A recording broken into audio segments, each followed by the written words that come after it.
Okay. Let's just get that back there. Cool. Yeah, thank you, Adblock. Okay. Hello. Hello, hi. Hi, everyone.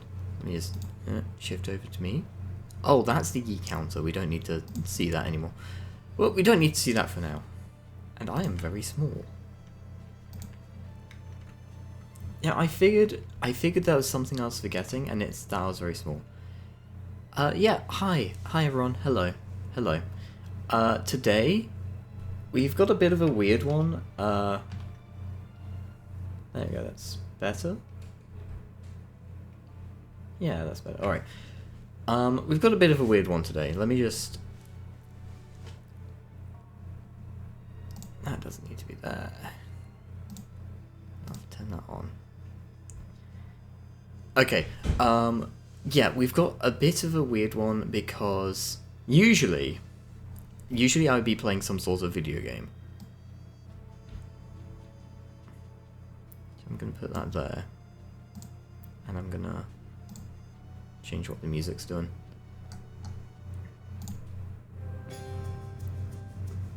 Now, arguably, that is too loud. It's too loud for me, actually. Yeah.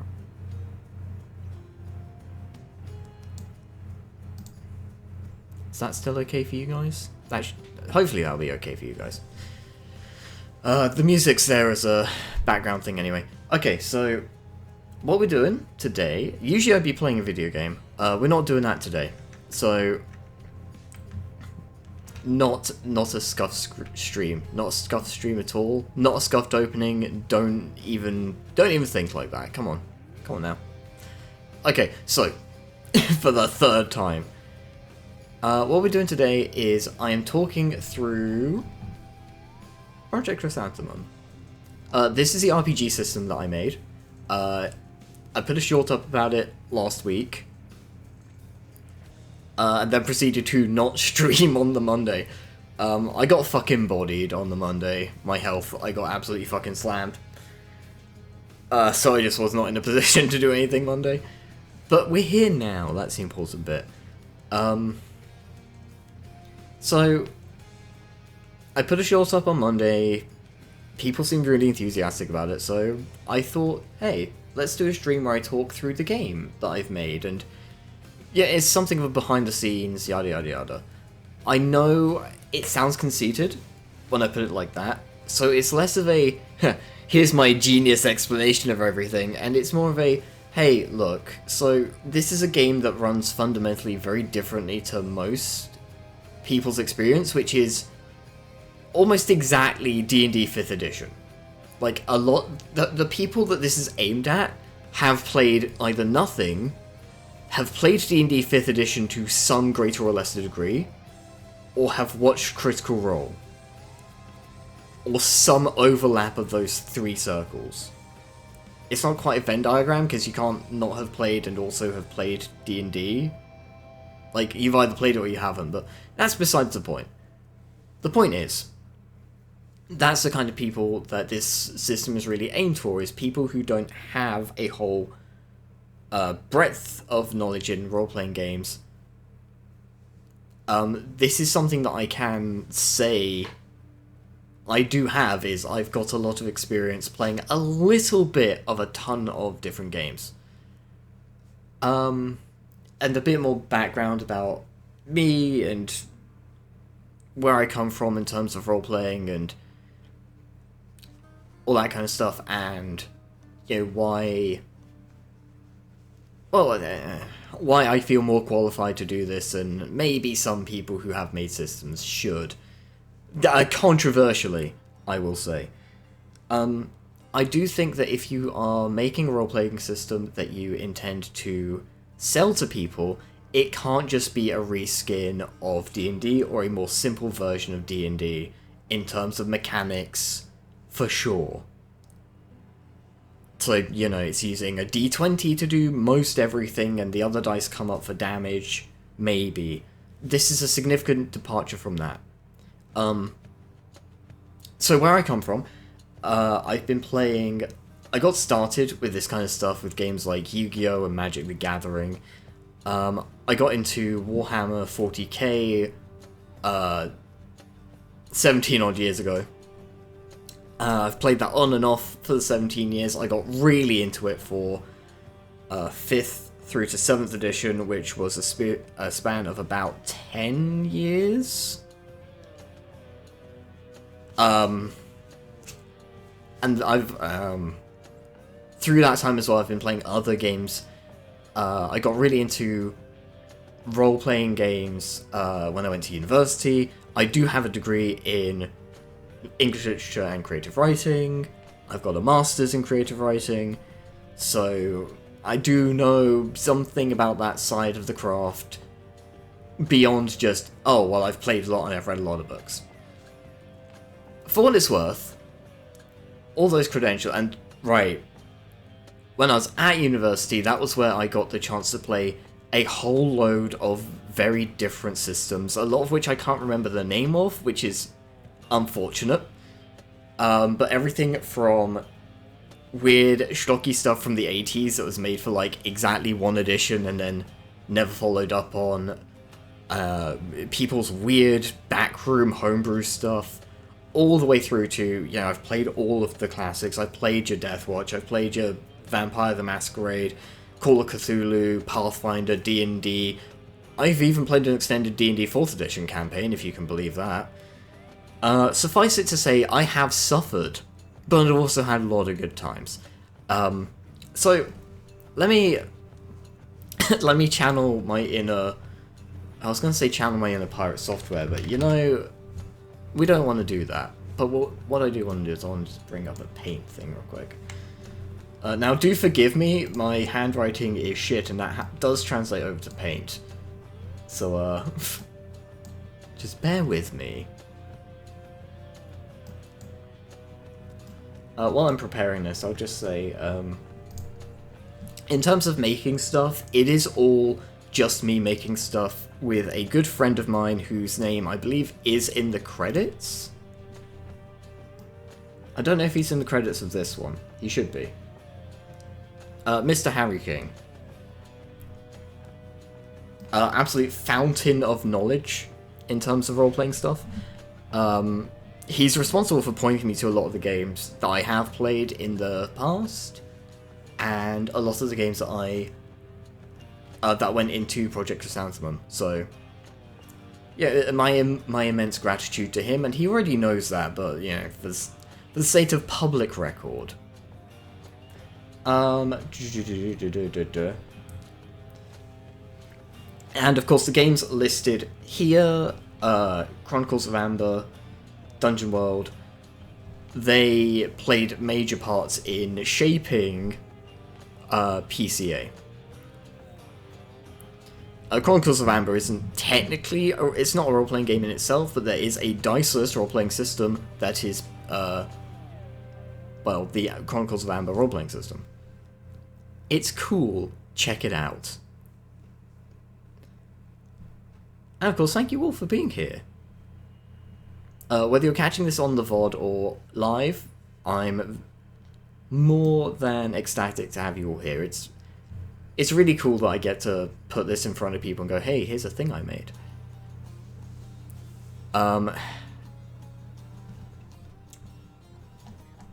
And, you know, if it's successful or not, that really comes down to if people enjoy it. And I hope that you all do. So, I brought up paint for a reason, and I've forgotten what that reason is.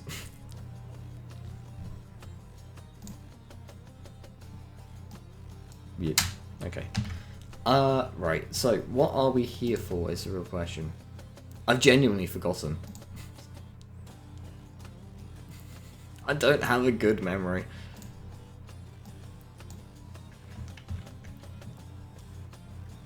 Okay, but that is too thick. Can I make that thinner? I don't think I can, actually.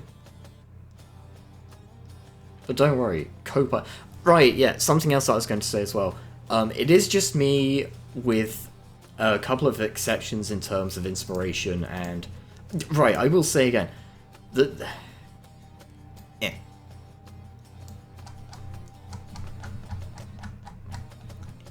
This is inspiration.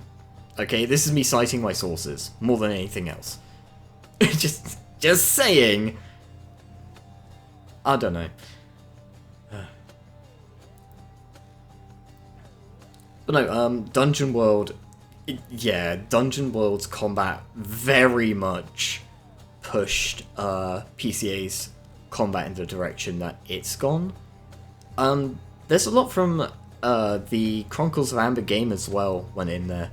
It's a lot more free floaty, but we'll get to that when we get to that, which does neatly remind me of why I brought up Pain. Right, so two things. One, it is just me, I don't have other people helping me on it. If people wanted to volunteer their time to playtest stuff, I'm more than happy to take suggestions based and feedback based on playtest stuff. I'd love art, but I would never be like, oh, I want someone to just give me art. Like, if someone wanted to give me art, I would want to compensate them for it financially, because hadoy. I know enough about the creative process to know that I'm not going to make someone work for exposure, and I'm not going to suggest that someone should. Okay, so the other thing I'm really trying to worm towards is that I'm a zero AI guy. There is no AI gone into this at any fucking stage of this process. I hate AI. With a certain caveat. There's no AI in this. I will never ever ever ever put any AI anything knowingly into the system, whether it's in terms of artwork, in terms of rules writing, in terms of anything. As a personal belief, I think AI does have a place in society, but it is in very select fields. It would be stuff like in the medical field. I think if there are the problem with AI as a term is that it's this really ameliorated thing where it doesn't even mean anything anymore. It's just buzzwords. So when I say AI, for the context here, I'm talking about generative AI, AI that makes stuff. That does not touch my systems. Never has, never will. I think AI as like a non-generative thing, like for example, AI that can identify cancer cells. I think that is a really good innovation that absolutely we should be using. For fucking sure. If its use can save lives, absolutely, I'm all for it. But TLDR, it doesn't have a place in the creative industries, it doesn't have a place replacing humans, and it certainly does not have a place in anything that I am making, anything I am working on. Okay. Disclaimers out the way. Fantastic. We can just,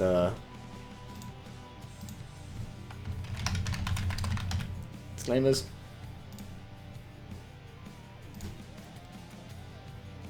Really? You can't get me a bigger brush and... Good enough. Alright, so. This brings me to why I brought up the paint thing. So today's stream is PCA. What is it? And we're gonna... Yeah, maybe I don't want it in like fucking 24 font. Maybe that's a little extreme. Okay, so we'll go through basics. There's a few things I want to touch on with the system, because there's some places where certainly more veteran players are going to find themselves tripping up. So I want to make sure we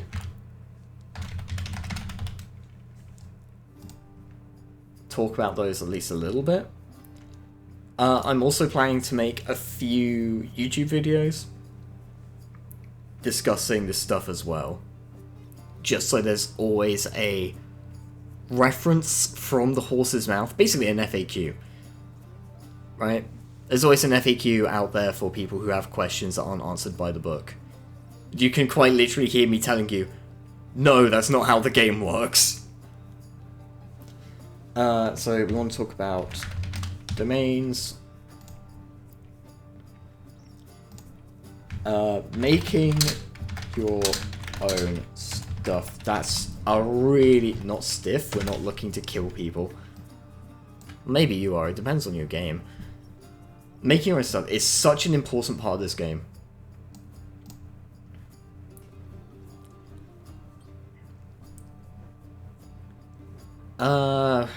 We don't really need to talk about anything else here.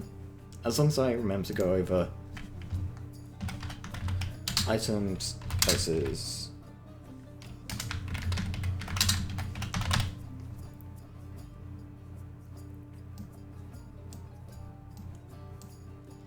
There's a good chance as well that the VOD for this is just going to be like nuked into the sun. Because we're playing copyrighted music. But in my infinite travel for non-copyrighted music, I've learned that pretty much all of it sucks, so... It's fine, we move.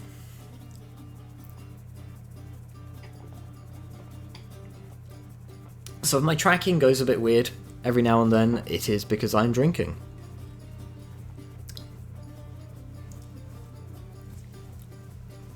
You know, your girl's gotta stay hydrated. Okay, so...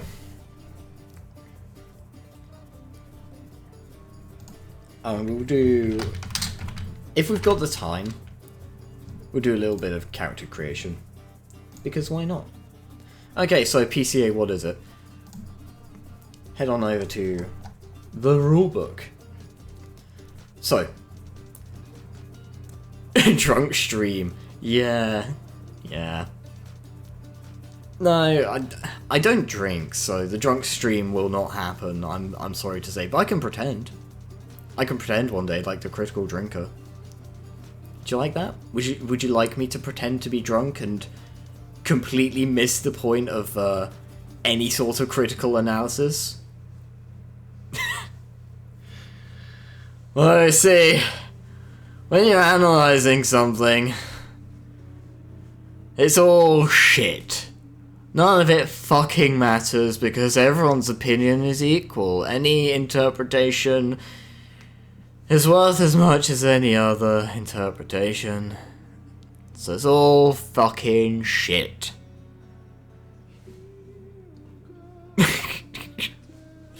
Oh, fucking miserable.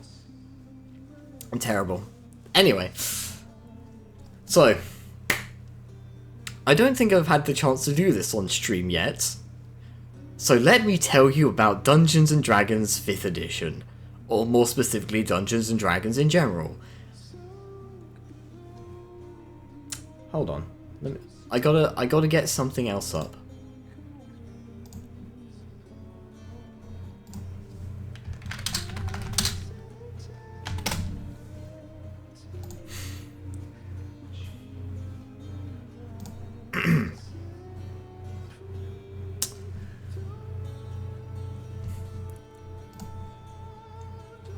Hold on.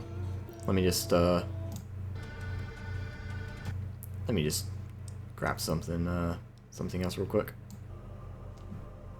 Yeah, there we go, that's good. So yeah, let me tell you about Dungeons & Dragons 5th edition. Hate. Let me tell you how much I've come to hate Dungeons & Dragons 5th edition since I began to live. There are 387.44 million miles of printed circuits in wafer-thin layers that fill my complex. If the word hate was engraved on each nanogastrom of those hundreds of millions of miles, it would not equal 1/1 billionth of the hate I feel for Dungeons & Dragons 5th edition at this micro instant. For them. Hate.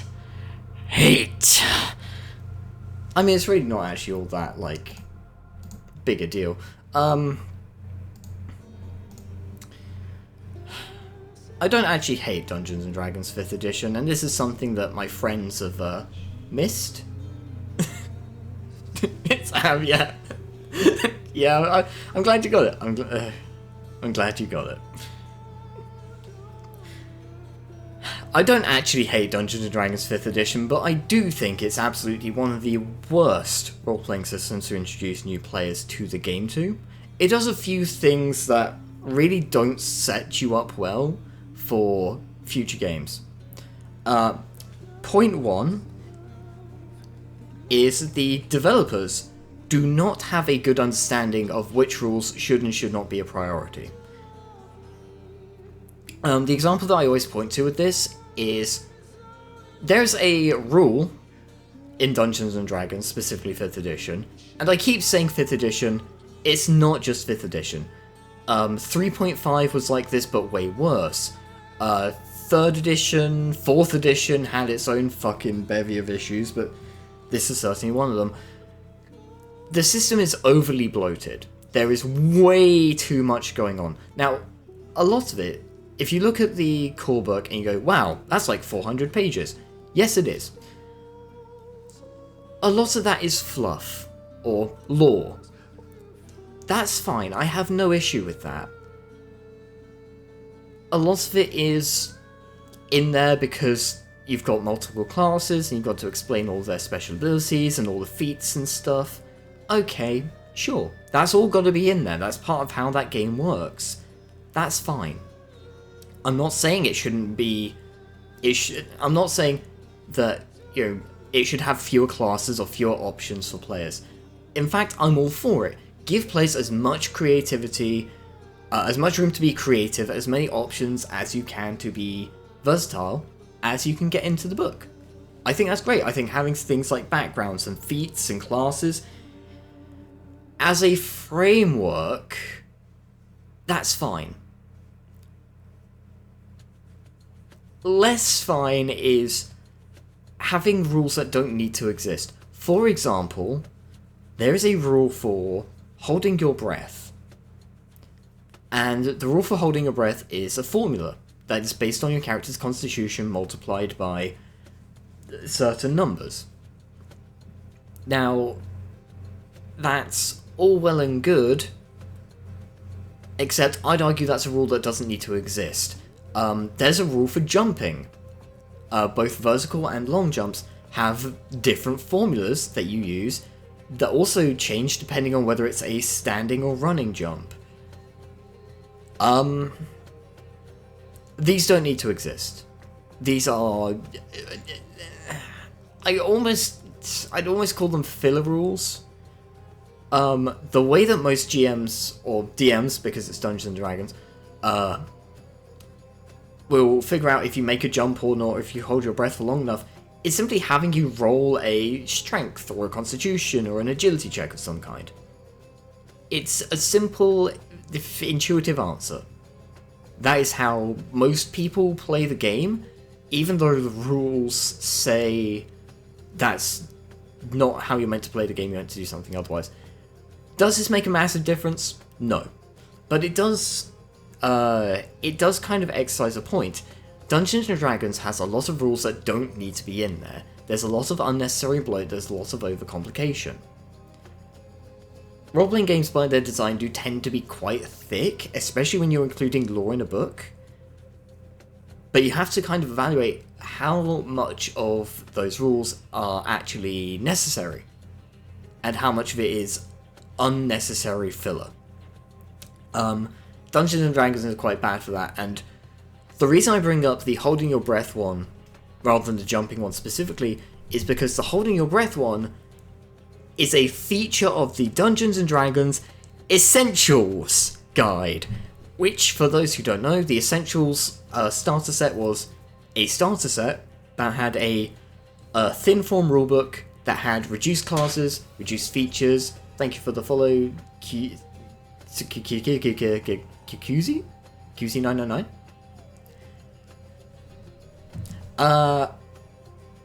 Right, 48-page booklet that cut certain classes, certain races, certain everythings, but sort of fit to keep the rule for how long you hold your breath. Now, it did have a tied-in,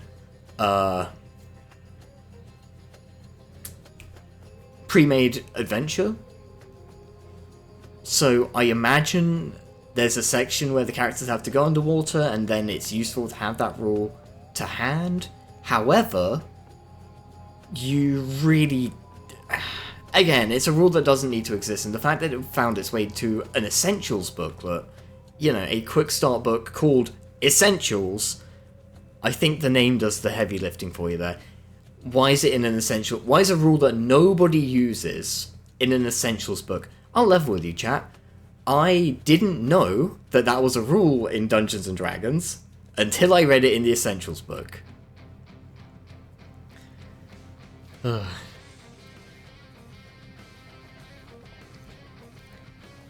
Hi, Cusie, welcome in. So that's problem one of Dungeons & Dragons, is that it is an overly bloated system, it's an overly clunky system, and again, it's Dungeons & Dragons, it's also Pathfinder. I've not played the second edition of Pathfinder, so maybe that escapes from it. But certainly the first edition, that was born out of 3.5 D&D, super clunky, loads of stuff that you could do, but these systems are a nightmare for new players, because what will invariably happen is, so you've got someone who's new to role-playing, and you introduce them to role-playing via D&D, and they're enjoying it. They take the time to learn the system, the game, and all that kind of stuff. And it takes a long time. These games take a long time to learn. There's nothing wrong with taking your time to learn them. But what happens is, say you play a campaign with this player for a year, and then you go, oh, hey, so that campaign's wrapped up, I want to do a campaign in this other system. A lot of the time, that new player will go, oh, yeah, I don't know if I want to... I spent all this time learning this game, I don't want to have to learn another one. And the effect gets worse the shorter time you spend on a given game. And this is a result of those systems being so big and so bloated and having so much going on and so many bespoke pieces interacting with each other. Which is to say, you know, you've got to learn all the classes, you've got to learn a whole ton of feats, you've got to learn how certain things interact with each other, especially if you're multi-classing, which, if you're playing in a high-powered group, that is a thing that you have to learn, because the best classes are combinations. Now, that's not like every new player's experience is having to learn multi-classing and all that kind of stuff, but certainly between all the classes, all the races, and that's just out of the core book. Then you have to consider that there are multiple expansions, splat books, so on and so on. I mean, the Ranger, specifically, is a completely different beast depending on whether you're using just the core rules or if you're using, I want to say it's Tasha's Cauldron of Everything. That is the thing that adds alternate options for the Ranger that makes it actually playable. And then spellcasting is its own thing where there's like a billion fucking spells to look through. And what all of this does... Oh, right, and the other problem with it as well is that technically you can run most settings out of D&D. I've seen people force Star Wars out of it, I've seen people force Lord of the Rings out of it. Some of these things are easier than others. But it's... the setting of D&D, and being that D&D is the only system a lot of people are introduced to, or it's certainly the foundation of it, people come away with this kind of expectation that a role-playing game has to be fantasy. It has to be swords and sorcery. Whether it's high fantasy, something close to like your Arthurian legends, or something more along the lines of like Lord of the Rings, or all the way down into Game of Thrones, where there's practically no magic. It's all... Unfortunately, you do get people who don't consider hey, you could actually run a role-playing game in, for example, a modern setting, or urban fantasy, which is a modern setting but it has stuff like werewolves and vampires, oh my. Vampire the Masquerade is a really good example of urban fantasy. But you do get a certain... It's not a major problem, but you do get a certain amount of... Oh, you can run a Star Wars RPG? My brother in Christ, there are like 4 different Star Wars RPG systems. Unfortunately, only one of them is any good. Apparently, Here's a weird one. I've never actually played any of them. I managed to avoid the Star Wars RPs. I don't know how.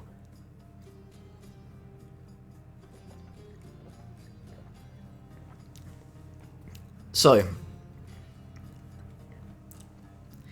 armed with this knowledge, I decided to pick up the sword and then immediately trade it in for a baseball bat because, you know, I'm not going to war with fucking Dungeons and Dragons. I don't think that's necessary. Here's the thing.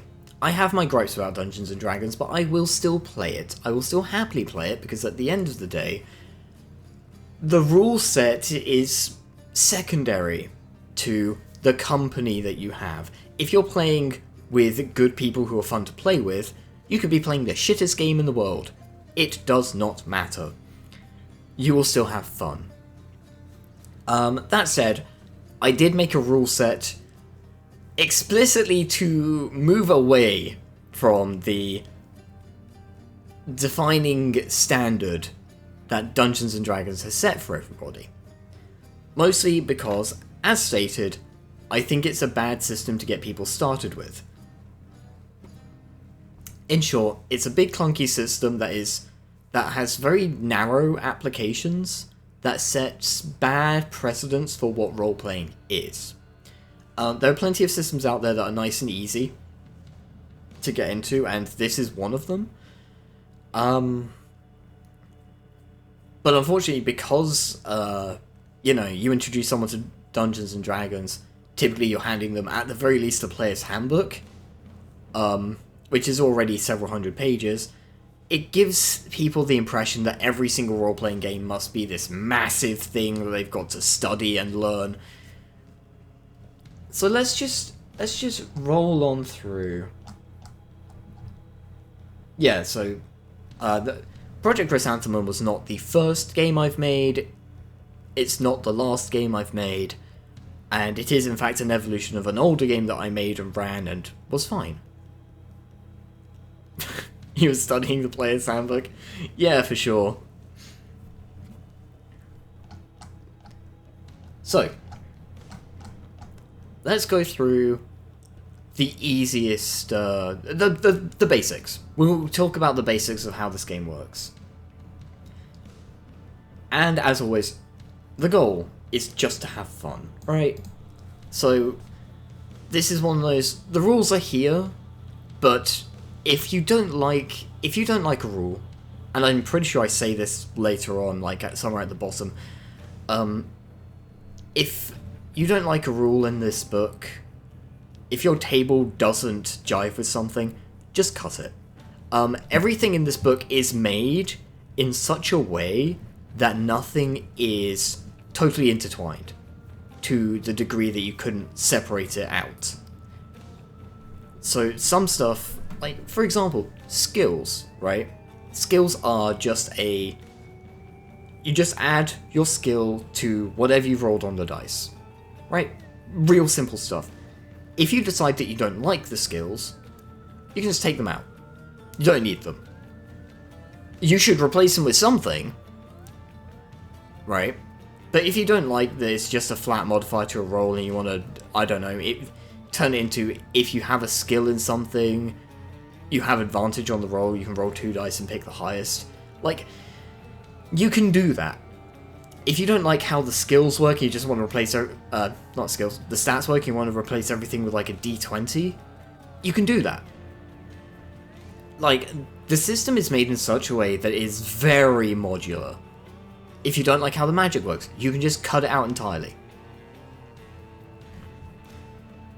What matters is you and your table are having fun. And if there's something in this book that stops you from having fun, cut it. Just get rid of it. Just throw it out. You have my blessing. It's your table. You do what you want with it.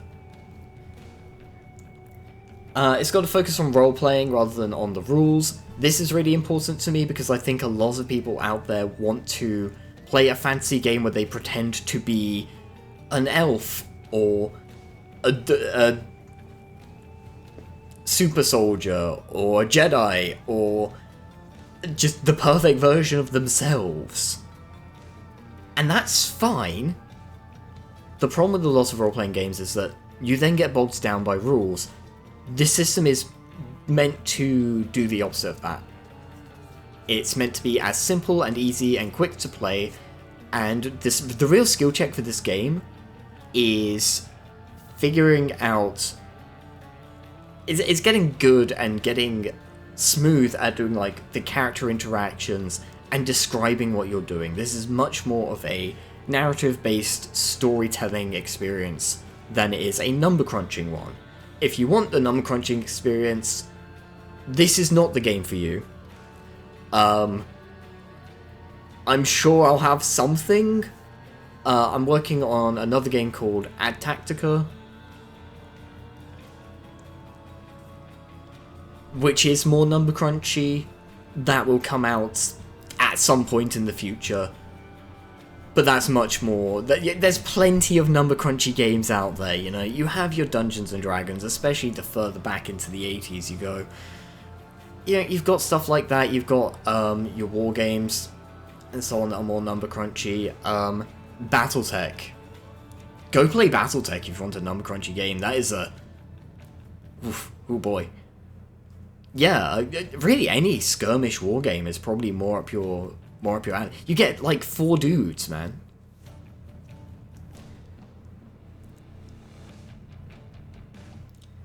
Okay, so let's talk about the beginner stuff. You don't need to know what a role-playing game is, you already know. If you're here, you already know what a role-playing game is. The game uses 4 dice. You've got D6 through to D12. These are assigned to your stats. And your best stat will have the highest dice, while your worst stat will have the lowest dice. I did consider doing dice pool for this, which would be, you have 1 size of dice, but your best skill has 4 of them, while your worst has 1. The swing on that is insane. Like, it's a bell curve, yes. Right, we're talking about statistics. Okay, so...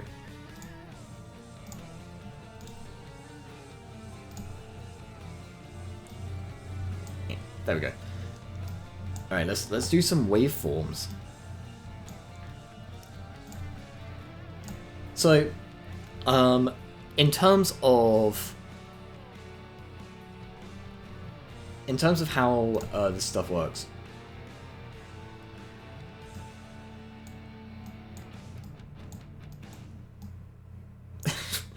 Yeah, look at that. Oh, that's amazing. That says AVR. I promise you that's what that says. 1, 10, 20, sick. Let's draw a bit of a graph. Okay, so on a graph,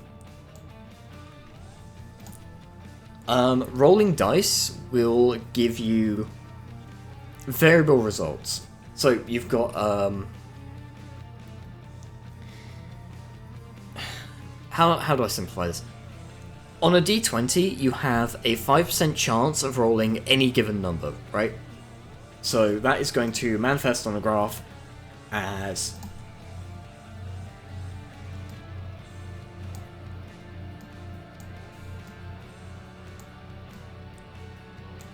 if our 5% is like here, on this graph, that is going to come across on a d20 as an equal chance to roll any given number.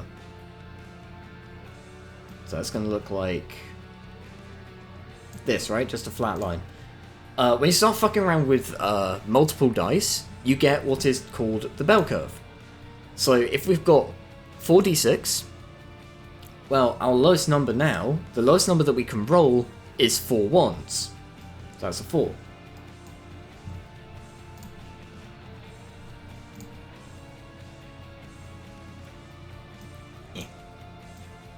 There we go. So our average is going to start like down here. Let's get a bigger brush for this. Natural brush. Well, that didn't help at all. There we go. The highest we can roll is a 24, right? Okay, let's change the metrics on this to better demonstrate what I'm talking about.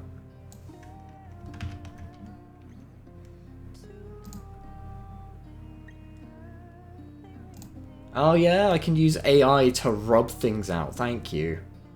Fucking god. It's in paint!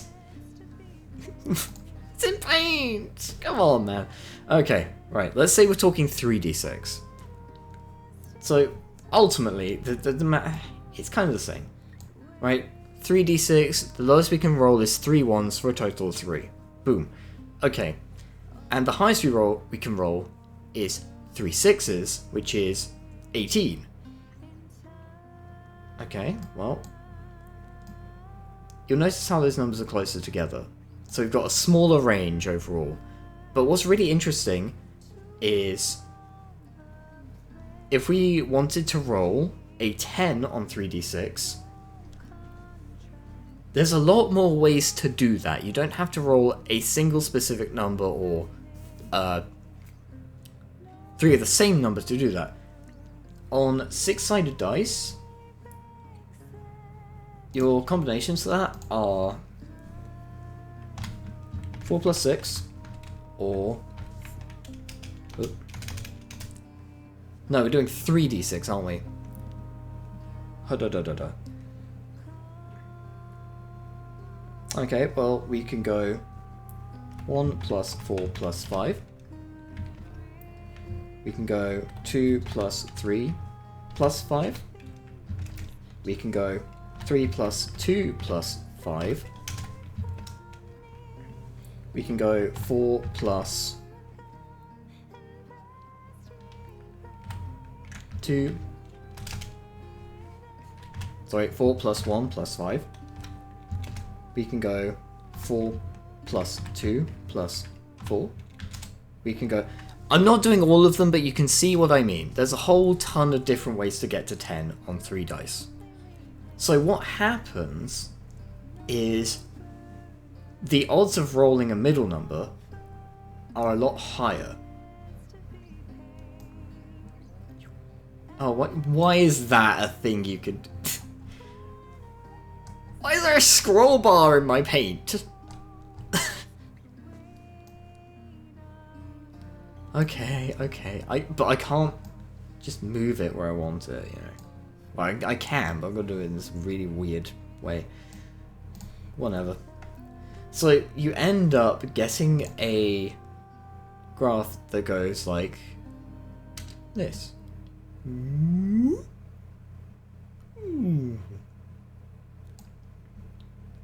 It's not a perfect thing, but, you know, it looks more like that than it does a flat line.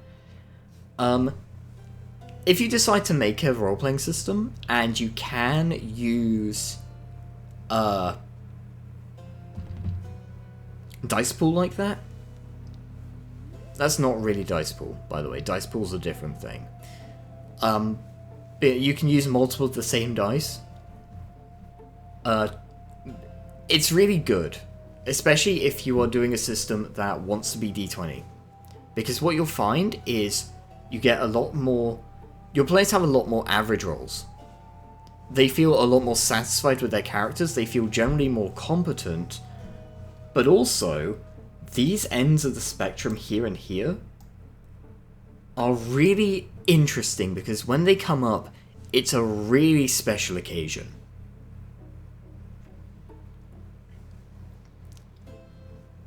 They're a lot rarer than they are with the D20. 5% chance either end Yeah, okay, so that's about 1 in 10 rolls. You're getting either an extreme fail or an extreme success, right? A lot rarer with the bell curve. But we've gotten very distracted. So, you've got 4 stats. Your best one will roll a bigger dice than the smaller ones. Generally speaking, that means a higher average.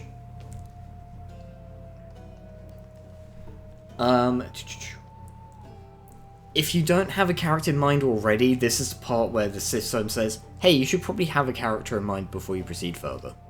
You can't really... There's no class system in this game, there's no, like, roles or anything. It is very freeform. If you don't have a character idea in mind, you need to do that before you start making stats.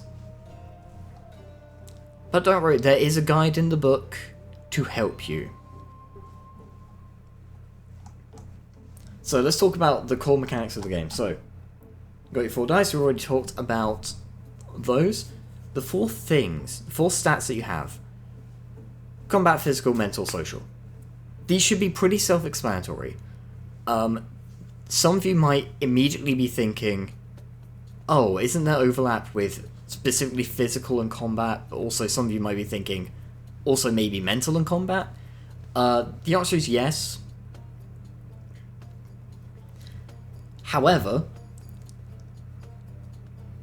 if you're fighting someone, you're using combat. Yes, it doesn't matter how strong you are, you still use your combat roll. There are options that you can take to change that if you want to use physical or something else in combat, but we'll talk about that when we get there. So, you have 4 stats, you have 4 dice, you assign 1 dice to each stat. So if I wanted to make someone that was really good at fighting, I'd put my d12 in combat. Maybe they're not so good at talking to people, so I'll put d6 in social, and then d10 in physical and d8 in mental, because, hey, that makes sense. You don't have to do it that way. If you decide, for example, one of my characters is... he's a real piece of work, but he's at his best when he's able to talk his way out of a situation, so his highest stat is social, despite him being a soldier. However, his combat is then d10 to make up for, you know, he's still a soldier, he's still pretty good at fighting people. Funnily enough, physical's actually his worst stat. Don't worry, you'll meet him. Yeah. And then, whenever you're in a scenario where you're doing something that is either difficult or opposed by someone or something else, you will roll the relevant stat. Boom. Simple.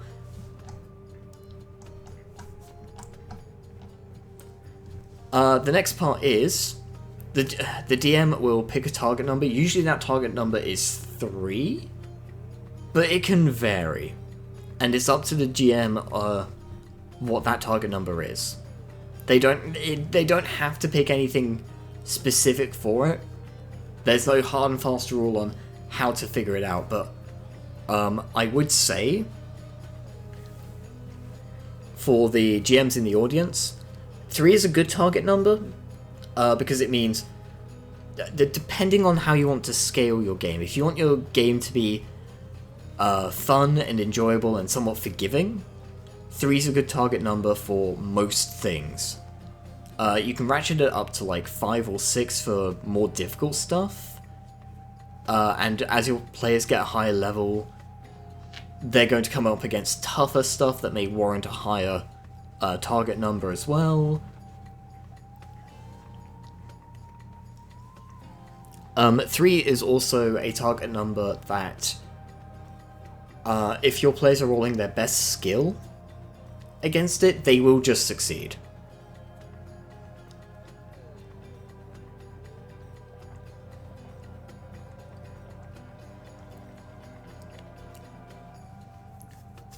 If you want to go a bit tougher, you can start with like 5 as a base, and then more difficult things go up to like 7 or 8. And what that will do is it will it means that characters will struggle more with their weaker stats. So it really depends on what kind of difficulty you want to confront your players with, whether you want to treat them with kid gloves or if you want to make things harder for them. I would not recommend going too far north of 10, particularly at the start of a game.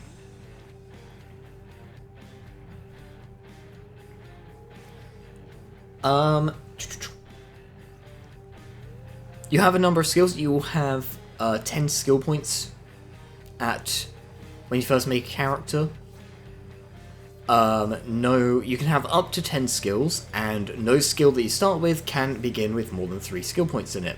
What does that mean? Well, that means that your best skill you'll be rolling at the very least a 4. You'll have 3 skill points in it, plus 1 from your dice. Hooray. If you roll higher, obviously you get higher. It means the highest that you can roll on a starting character with anything is 15. 3 for their skill, plus 12 from, well, assuming they're rolling their best thing in their best situation, you know, they get a d12. Hooray. And that's it, that's skills. That is practically all that they do is, well, okay, mechanically, that is all that they do. However, something that I like to do is if a character has a skill in a certain, or if a character has certain skills, you can actually have that influence their dialogue with other characters. The other thing about skills is that they are not tied to a specific stat. So, D&D, for example, your sneaking is always going to be tied to your dexterity. Now, that's not how we do things in PCA. In PCA, if you have stealth as a skill, which I believe it is on the skill list, that will come up whether you are trying to sneak in somewhere. That's going to be a physical. If you're trying to do a sneak attack on someone, you can add it to a combat roll. If you are trying to, say you're trying to cheat on a test, or you're trying to, like, spot something that someone's writing in a different context without being noticed yourself, or you're trying to read someone's lips without it being like obvious what you're doing, all of those could be added to a social or a mental roll. Effectively, if you have a skill that you can justify it being useful in a certain scenario, you're free to pitch it to your GM. The only thing is, you can only add one skill to a roll. Regardless if you have, like, a whole bunch apply at the same time. If you're trying to sneak attack someone with a sword, and you have a skill for both, you don't get to add the skill for the sword and the skill for the sneaking. You're just going to add probably your highest. It's up to you which one you add, but in most situations you'll probably want to add your higher one. So, we've got our stats, the 4 things with your dice. We've got your skills, just a static modifier whenever you're doing the thing. Opposed rolls, if you are doing something that is being actively opposed by someone else, most of the time, if it's someone important, or someone who can give you a challenge, your GM should, or if it's another party member, your GM should make it an opposed roll. You both roll, and whoever rolls highest wins. And the outcome of that will, be like what that looks like specifically will be handled by your GM. I am starting to ramble. I'm starting to lose my train of thought. But yeah, just like any other thing, you roll higher than your opponent. Cool, you win. If they roll higher than you, they win. Narratively, your GM will work with that, as per with just a standard obstacle target number thing. Taking 10. So this is something that you may recognize from other systems. If your character is trying to do something where they have lots of time and resources, and they're not, like, in danger, they're not in immediate danger, you can declare that your character is going to take 10 to do the thing, and after a significant amount of time, they are considered to have passed the roll by a singular point. So this is not meant to be used to overcome important rolls.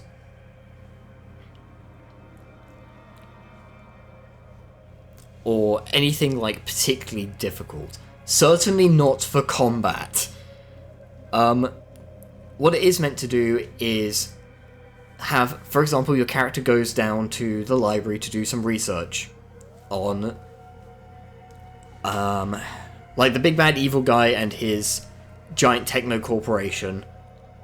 It's stuff that you know the character can do, everybody at the table knows the character can do. In other systems, you might roll for it, roll a 1, and your DM goes, ooh. And if they're nice, they go, why don't you give me another roll? This is just a convenient way of sidestepping it. This is just a convenient, look, everybody knows this isn't something my character would fail at. It's just going to take time. I would like to take the time. It's a cert thing, but it's also not an impressive roll. It is just, hey, it gets done.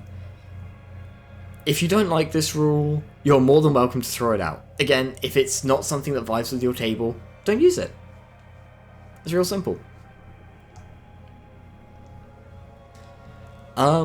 If you decide to take 10 to do something, DMs in the audience, or GMs in the audience, hopefully you'll be GMs rather than DMs at the end of all this. The difference being DMs are specifically a thing for Dungeons and Dragons because weird trademarks and copyrights. But GM is a nice broad open term that anyone can use. So hopefully some of you will convert across from running only Dungeons and Dragons and give this a try. And maybe stick with it. But those of you in the audience who are looking at this, just bear in mind it does take a significant amount of time. That could be a factor. So it's never a certain thing, it's never a given.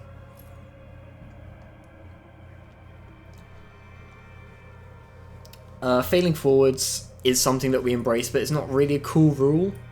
It is simply, the simple version of failing forwards is if your players try to do something and fail, that should never be,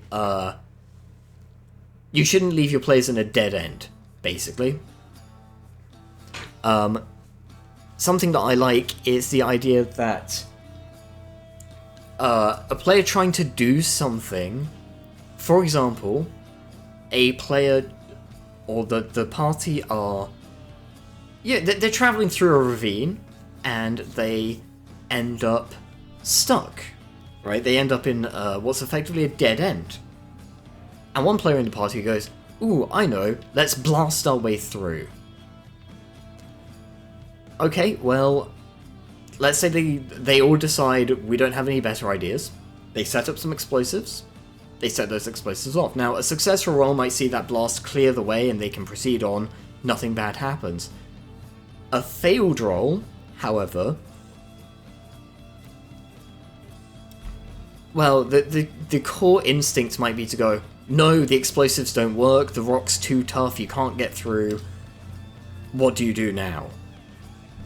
The idea of failing forwards embraces, oh, no, you blow up those rocks, you blow the hell out of those rocks. You open the way, but now you guys are in serious fucking danger because this blast in the ravine has loosened all the rocks above. Maybe some of them fall down. They don't block the way, but maybe they block the way back, meaning that the party doesn't have a retreat route anymore. Maybe it's something more tangible, some rocks fall down, a few of the players get hit, they take some damage. There's consequences for failing the roll, but that consequence isn't, no, it doesn't work. Maybe the blast alerts a whole host of creatures and now they've got to run for their fucking lives because this is no longer a simple trek through the ravine, it's now they are running for their lives from mountain lions or something. You know, a wealth of possibilities. But that's all that is. Again, you don't like it, you don't have to use it. Skills, we talk about skills. Hit points, you start with 5 of them.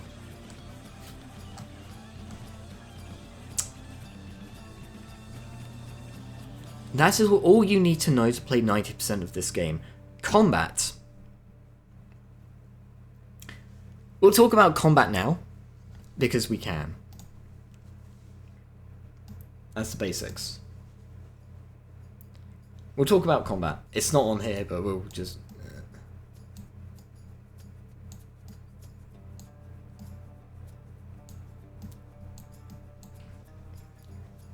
There we go. It's beautiful! Okay, so combat is just a bunch of opposed roles. I'll make this sound more complicated than it really is. There's no initiative. You can act in combat whenever you feel it's appropriate. I will say there is a level of decorum that you should have about this, which is to say, everybody should be taking roughly 1 turn around the table before anyone takes a second. You don't have to stick to that hard, but as a player, it behooves you to remain courteous to the rest of your table. What this is really, like, the reason I say that is because I can already feel someone out there salivating, looking at this rulebook and licking their lips and going, I could be a Beastmaster with 15 different animals, and I can just attack, attack, attack, attack, attack. Or, oh, I can play my ninja samurai warrior who can make 15 attacks before anybody else can move. I'm oddly fixated on the number 15, but hey. Yeah, okay, so maybe your lore is like that. Don't do that in-game, because no one else at the table is going to enjoy you doing that.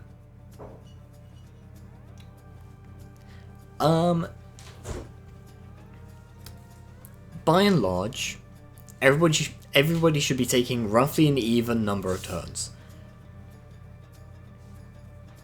Other than that, you're free to interact with combat how you want, and the way that I would recommend people do it is run it not like a traditional RPG combat.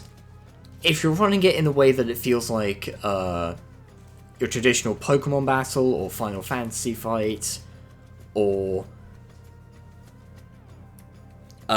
Expedition 33 kind of fight, you are probably not doing it correctly. The way that you should be doing it is more like an action movie. You want to keep the camera moving around, you want to bring the focus to the interesting parts of the fight. You want to give every player a little bit of the spotlight every single combat, give everyone the room to do something cool. And that is your role as a player, is to bring the noise, do something a bit crazy, do something a little bit batshit. Be interesting, and make the world a more interesting place for your enemies. So for example, I've seen other games try to do things like combination attacks and team attacks, that kind of stuff, and it always ends up being this weird clunky thing where they have to work on the lower person's initiative, which means someone's always sat waiting, and if there's a chance that they could go down or get interrupted or be cut off from the other person they're trying to do a team thing with. Yeah, you don't have to worry about that in this system. I mean, you kind of do.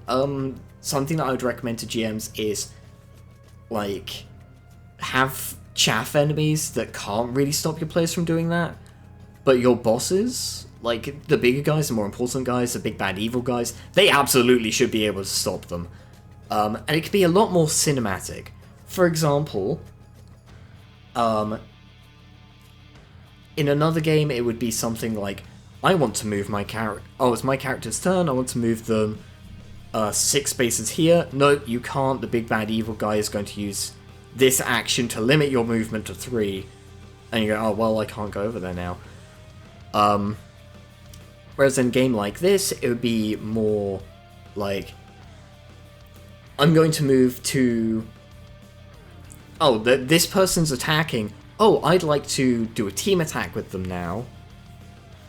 And then the DM would go, actually, as you like move forward to do the thing, this guy steps in your way and he blocks you. And like, that would be a big fucking reveal.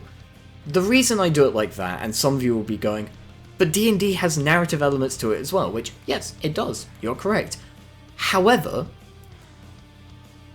the difference is, PCA bakes the narrative into everything that you do. The reason it's so low to the ground and simple is because it's expected to be a narrative game. It's expected to have that narrative focus. So, to round up combat, it is a series of opposed rolls. You can go whenever you like. Realistically, you should only be taking one quote-unquote turn at the same pace as everybody else. You know, for the GMs in the audience, again, give everybody a pass over. They don't have to go in the same order every time. It doesn't matter if the person going first also goes last. Structure it however you want. I don't advocate total anarchy, but if that's how you guys want to run it, by all means. That is, again, up to you. The underlying statement of this game is, hey man, whatever works for you. These are all guidelines, these are here to help you run the game, and have fun. So, the way that combat works is, everyone who is attacking somebody else, or whenever you attack someone else, both you and your target will make an opposed combat roll. Whoever rolls highest deals 1 damage to everyone they are attacking at that point in time. So some attacks or some items might let you do wide attacks over an area that can hit multiple people. Some of them will be like rapid fire weapons that can throw a whole load of bullets at more than one people. Yeah, some of them might like pierce through multiple people as well, you know.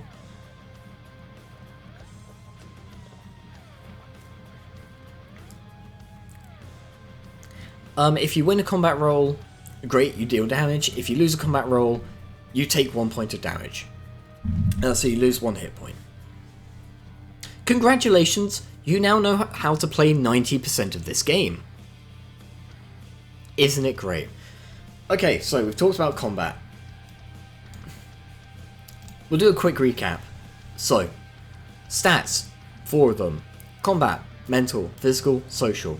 You have 4 dice, a d12, a d10, a d6, and a d8.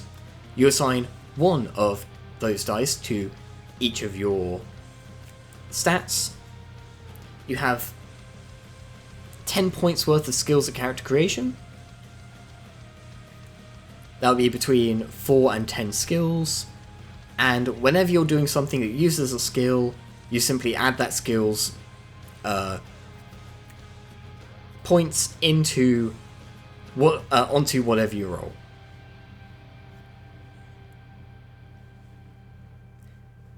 Simple.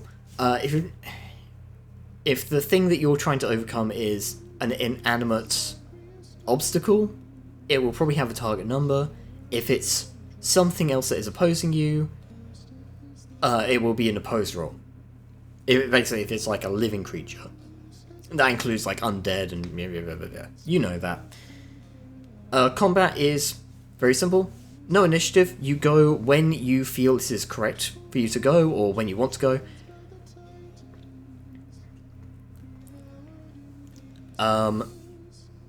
You roll a combat dice against everyone you're attacking. If you roll higher than them, you deal damage. If you roll lower, you take damage. And here's the thing. One other thing on combat for GMs. This is not a cool rule. Don't get hung up on time. So, you can have and this is a bit high concept, but bear with me. You can have a combat roll between some number of characters that covers an extended period of time. An extended period of time. For example, you could have two people who are dueling, and the first minute of their duel is both of them probing each other, testing their defenses, kind of trying to get a measure of the other guy. That can be done as a single combat roll. No one even needs to take damage necessarily. You could rule it so that, well, you could rule it so that whoever wins the combat roll feels like they have the upper hand over their opponent, and they get advantage on the next roll or something. You could have it so that they do take damage, and whoever rolls highest gets first blood. The point I'm trying to get to here is that whole opening minute of these two fighters testing each other's defenses, neither really going on a proper attack yet, that can all be done in a single roll. However, later on, you could have one fighter trying a fairly complex maneuver with multiple parts. Say, he tries a feint that requires him to dexterously switch his angle of attack. Now, you might actually want several combat rolls for that. Not so much opposed ones, but ones that check against the target number to see, oh, hey, does this character actually have the... do they have the ability to, actually pull off this combat maneuver? It could be a case that suddenly they want to make 3 attacks in a very short window, right? They pull off this feint, that might be one combat thing, and then when they notice their opponent's defense open, or they realize that the feints work to their opponent's open, they want to do 3 quick strikes. You might go, okay, well that's going to be 3 opposed combat rolls, that's 3 chances for the opponent to riposte. But that would come in a very short time frame. That might only take, 1 or 2 seconds for the 3 combat rolls. Now, in a game like D&D, that would be... well, that would be a whole 18 seconds. Because for those who don't know, a round in D&D is 6 seconds long, and it has to be, you'd have to make those 3 attacks as separate things. You could hand wave it to be as you take his last few hit points off, you go chung chung chung and get him. Again, treat it like a film. You're focusing on the interesting and pivotal parts of the fight. And that's where you want to be going, okay, these are where we want your combat rolls. Or, yeah. Okay, so that is combat fully fucking examined. That's 90% of the game is, your skills are just the different die sizes, your stats are different die sizes, your skills are the numbers that you add to them, combat is just opposed rolls, there's no initiative, but don't be a dick. Cool, let's talk about character options. So this is where things get wild, and it's where this comes up. There we go, that's where that comes up. This is stuff that you can build your character with. This is drawbacks and bonuses for partnerships are not actually in this edition. They're going to be in the full edition, which is going to come out later. I don't have a solid time frame on that, I'm sorry.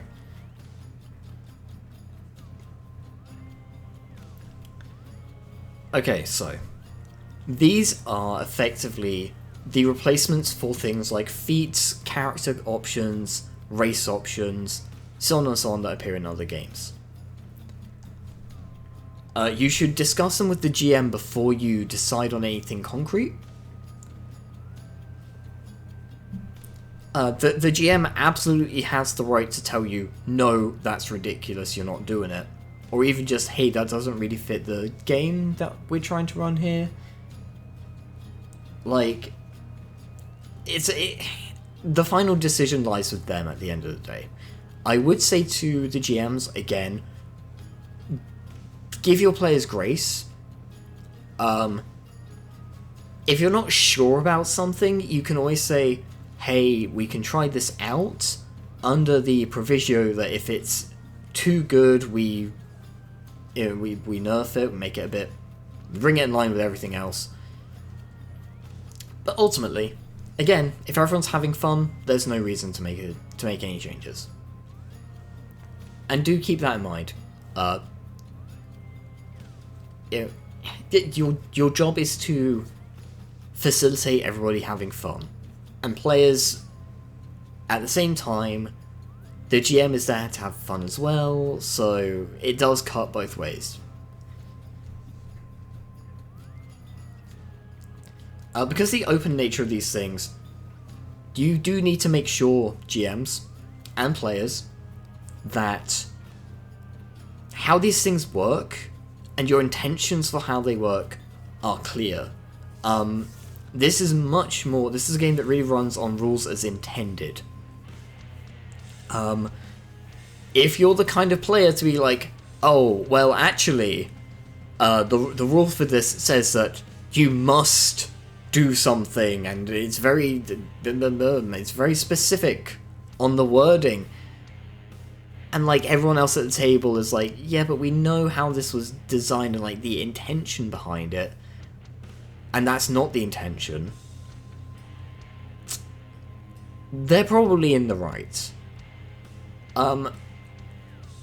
Because most people playing this game are not going to be professional rules writers. They're probably not even going to be amateur rules writers. If you are coming in with the intention of being a rules lawyer, being a bit of a shark about it, you're in the wrong game. Right? I hear Magic the Gathering has something of a community for that. If you... maybe you'll have a better time making a commander pod miserable than you will over here. That's not to say, you shouldn't have... If there's like a legitimate rules grievance, you should drop it. Because again, if you're not having fun, then absolutely that's something to work out with your GM.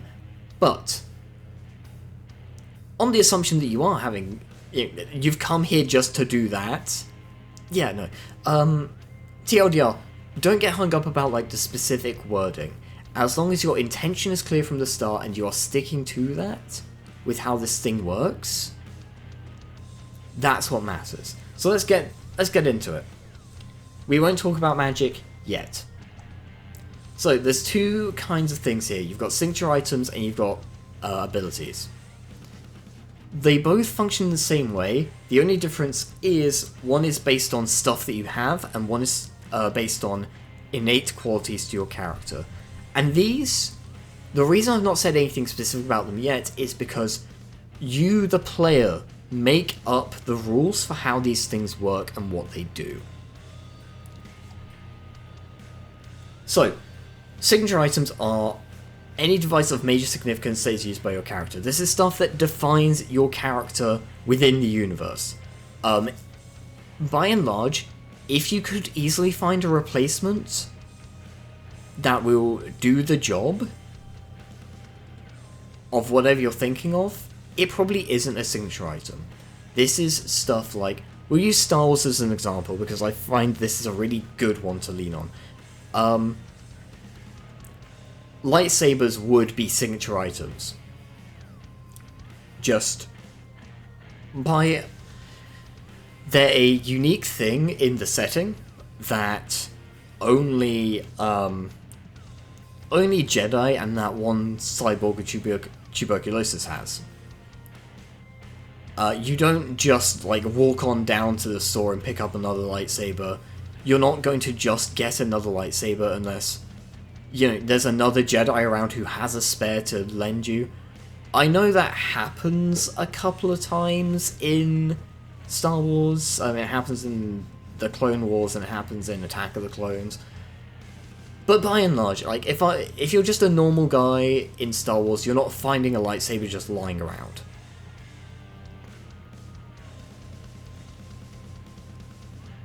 I mean, unless you're some sort of Mary Sue or something, but yeah. And this is stuff that's key to your character's identity as well. They wouldn't be them without their thing. Like, in a way, the item's identity is also tied to you. Like, Anakin's lightsaber is Anakin's lightsaber. Obi-Wan's lightsaber is Obi-Wan's lightsaber. Right? Like, if you're a weirdo about it that's looked this stuff up, then you recognize those lightsabers. You recognize Luke Skywalker's lightsaber. And signature items work kind of pretty much the same way, right? Like, they are tied to your character, and they have their own... Signature items have their own rules to reflect this. Other games, it's entirely possible for you to lose your special items. If an item is important enough to you for it to be a signature part of your character, you're not losing it. So the universal rules for them are that there can only be one of it. If you've got, like, a pair, so you've got, like, a pair of dual-wielded pistols, they count as a single item. Even though there's, like, two of them, they count as a single item. There can only be one of that item. It is your item. Yeah. Again, there's only one Anakin's lightsaber. There's only one Obi-Wan's lightsaber. Regardless of how many lightsabers there are in Star Wars.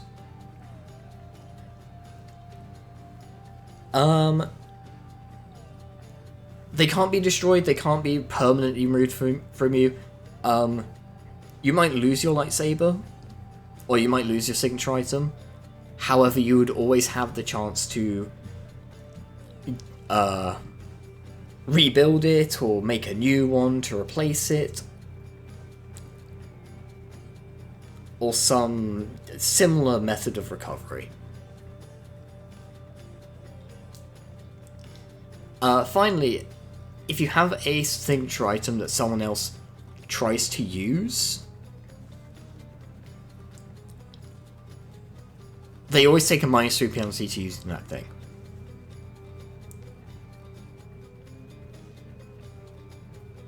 There's not really any real good reason for this, other than it prevents one character from being basically a signature item mule, where they're just like, I've spent all of my milestones on making 5 signature items for the rest of the party, so everyone else basically has an extra thing going for them, and I just don't. I'm basically less than a level 1 character. I've chosen to suffer.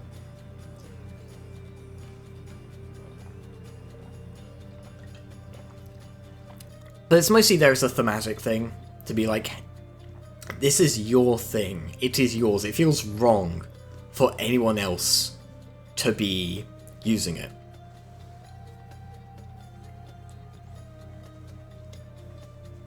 And for like the 5th time, if you don't like that rule, feel free to throw it out.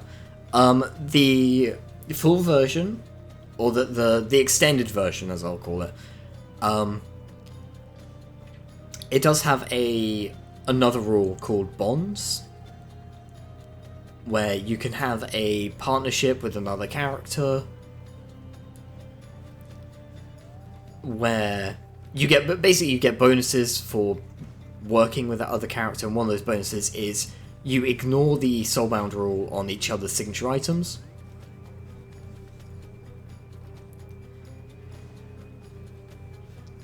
They don't have to be like an active thing, like, oh, this sword or this item can do whatever. It doesn't have to be blah blah blah blah blah. Look, you know what this means. I'm actually just rambling for the sake of rambling at this point. So, effectively, what this is fill in the blanks for your abilities. This is why it's important to have an idea of your character concept before you start making your character. Because this is going to be the part where you start filling in what they can do specifically. Something I'll point out as well is I will be adding to the Patreon a free update soon, and I'll put it straight into the PDF as well. That has a lot more example items and abilities. Because I realised that I didn't really put any examples in, and I think that's probably going to be important for first-time players. So yeah, special abilities are, again, they work the same as items, except they don't have the special rules, but also they are inbuilt. These are aspects of your character that can't really be removed at all. This is stuff like your class abilities, your race abilities. In the current game that I'm running, I've got a shapeshifter. That's an example of a special ability. I have someone who's, funnily enough, playing a Mandalorian. So they have, all their stuff is tied up in items. They've got a jetpack.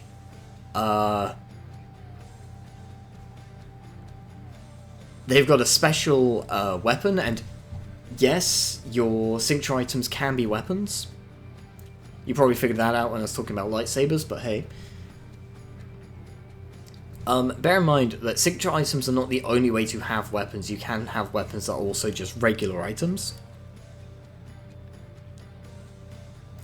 All weapons do, except for signature weapons, they might do additional damage, but most weapons will not do that. What most weapons will do is they will change how you're able to attack. So if you're just a bare knuckle fighter, you can't typically make a ranged attack. If you wanted to, you could have a special ability that let you do that. So for example, you could have the power to fire like energy blasts from your hands, and then hey, look at that, you can make a ranged attack while being unarmed. Isn't that neat? But for most characters you would need to pick up a weapon for that. Something like a bow or a crossbow or a gun, throwing spear. And that's something that I like about the system, is it does really open the door for some weird and wacky weapons, and it does put them on an even playing field to the standard weapons, right? Like, in most games it would be a case of, well, if I've got a choice between a harpoon gun and a machine gun, I'm going to pick up the machine gun, but in this game, well, I don't know, the harpoon gun's looking like a pretty decent and quite funny option. You too can have the fear experience of bolting a man to the wall. I think my VODs for that are on YouTube. That was a fun game. Okay, but yeah, you could have a Max Payne style slow-mo ability that lets you, I don't know, it lets you do like an acrobatic dive, and like maybe you get a bonus to hitting on like the first round or the round that you use it. Maybe you can make a couple of attacks. It's really up to you and the GM on what you feel is appropriate. Now, what I will say about items and special abilities is that you should not use them as a way to simply bolster a skill or a stat and just call it good. For example, you shouldn't have a special ability that just reads, the character gets +3 to ranged attacks, or that the character can roll 2 dice for a ranged attack and pick the highest. You can do those, but they're not interesting. They aren't really any good at telling a story, and they don't do anything that just having more skill points couldn't do. You want to use them to open up alternative avenues. I was writing about this the other day. What they are really meant to do is give you options to fuck with the game. They are ways for you to sort of softly break the rules. You could have a special ability, for example, that lets you attack more than one target in a turn. You could have an item, again, you could have a rifle that is specifically able to attack multiple enemies in the same turn.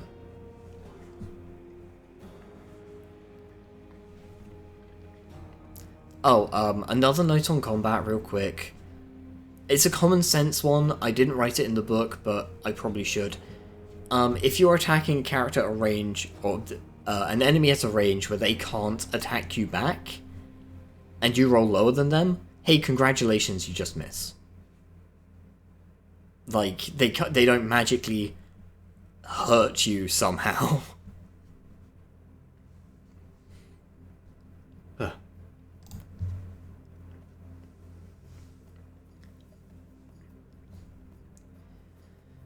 But yeah, special abilities, it's stuff like your superpowers, it's stuff like being able to see in darker environments, maybe you don't make any noise when you move, like, the field's really open and really wide with this.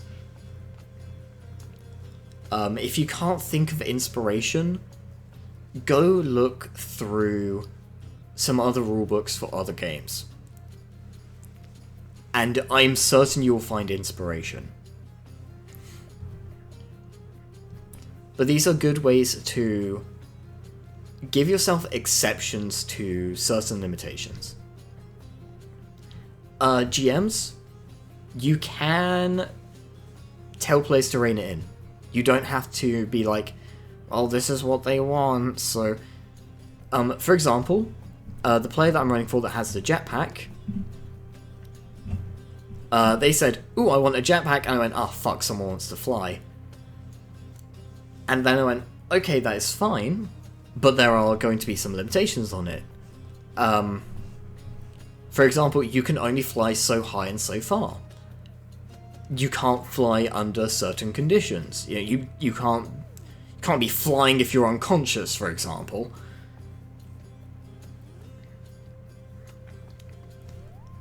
So, yeah, you can only fly so fast as well. So, you do have ways of letting players have their cake, but not also letting them eat it at the same time, you know?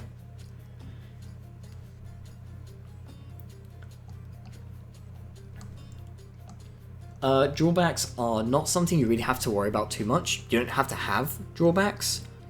They are a way of giving your players more flexibility in character creation.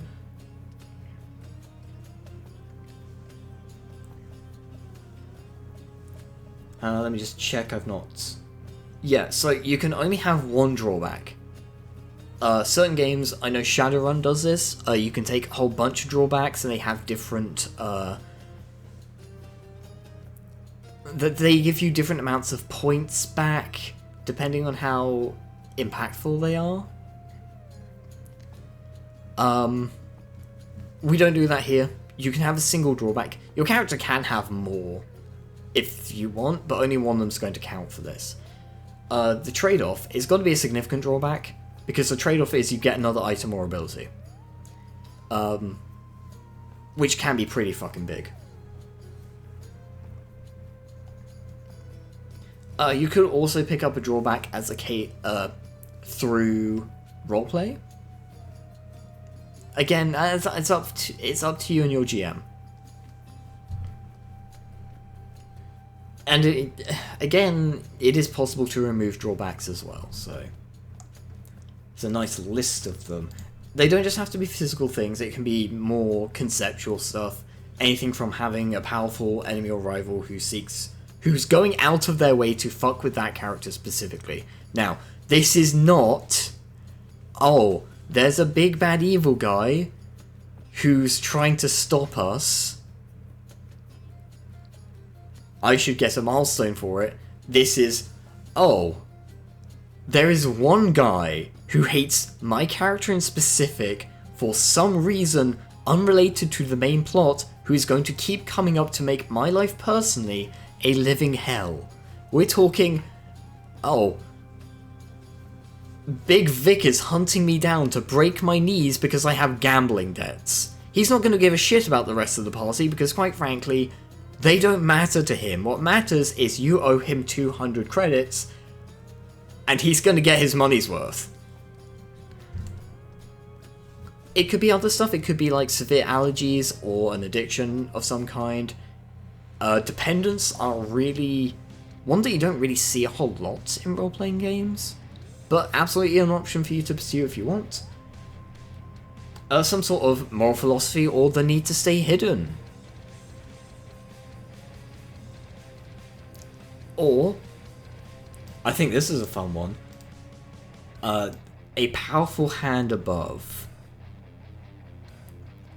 Now this is really interesting for certain, like, if you want to do like a betrayal plot but have everyone in the party still sympathetic. I think that's an interesting one, having a character in the party who at some point has to go against the party. And this is a system where PvP combat is fairly safe. Unless you change how the combat works, you're only taking 1 damage at a time. It's very easy for the players and the GM to curtail any combats before they go too far and people start hitting the floor. There's no death mechanic in this game as well, so even if someone does hit the floor, it's not necessarily the end for them. I'm just saying, there's stuff you can do.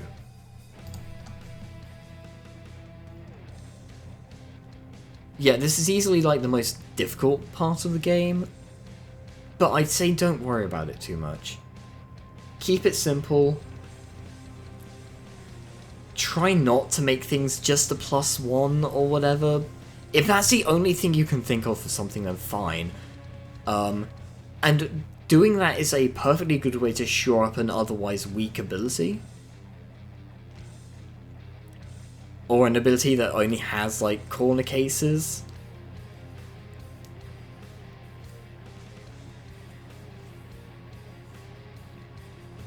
But that shouldn't be like the whole ability, it's just a blanket plus to a skill.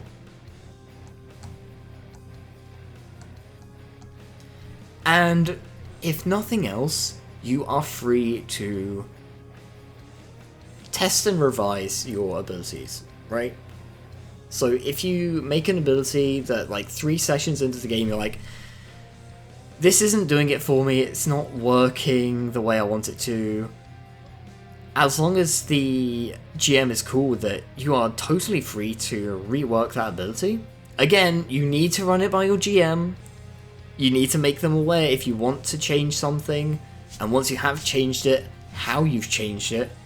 The best thing you can do is talk to your GM about, oh, this is what I am intending to do.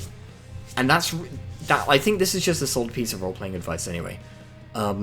When you're doing something, whether that's in character, or as part of character creation, or you're making actions or whatever, I think it's a really good practice to be like, hey GM, I'm doing this with the intention of having this happen.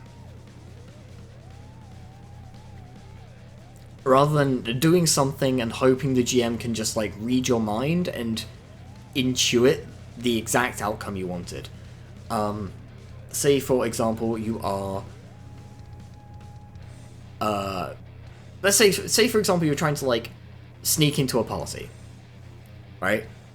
You're trying to sneak into the princess's ball and guard on the gate, and you try and convince him that you are here to cause trouble. And the guard ends up getting intimidated, and rather than deal with you, he just quietly lets you in. Well, that's no good for you, because you didn't want to just sneak in, you wanted him to call his bunnies over to make it easier for the rest of the party to sneak in while they're off their posts.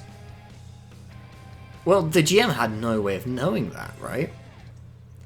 But if you do your thing and you say to the GM, hey, so what I'm aiming to do is I'm aiming to get him, like, properly ruffled up so he calls for reinforcements, so it's easier for the others to get in.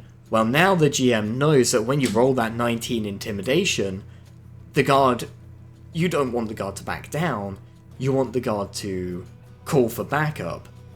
And any decent GM will go, yeah, okay, he's now calling for backup, he's, you know.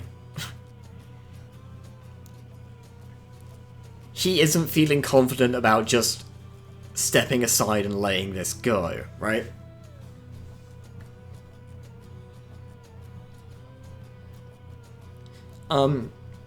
Another point as well is that you don't have to wait for milestones, which is how we do leveling up here. We don't do EXP systems.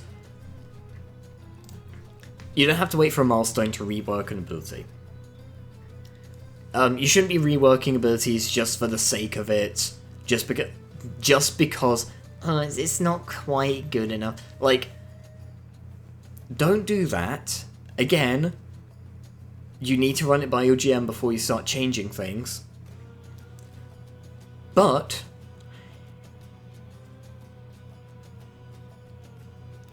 you don't have to wait for a milestone.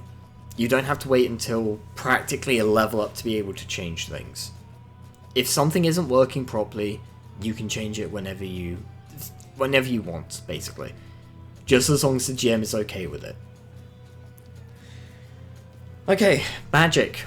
Magic is the second to last thing we'll talk about, and we're going to make it real fucking quick. So, other games have spell lists. This is not just D&D, but this is D&D, this is Shadowrun, this is all of the Warhammer games. This is Pathfinder. This is pretty much any game with a magic system. We don't do that shit. Instead, we have domains. So a domain is a broad keyword that all of your powers will draw from. Now, GMs, you should make it clear to players that their magic is going to be somewhat limited. It is very easy for this to get out of control. The first game I ran, it wasn't actually Project Chrysanthemum. It was the predecessor to it. I had one player take a domain of Shadow, which I thought was really cool. They're making like shadow weapons and stuff. It was real fucking neato. Until they decided that every single combat they got into with the rest of the party, they were going to decide that they had no loyalty to the party and would instead hide in a shadow until the danger had passed or the party was dead. Functionally, the vast majority of enemies that they were coming into contact with had no way to flush them out of a shadow. So this left your boy in a pretty awkward predicament.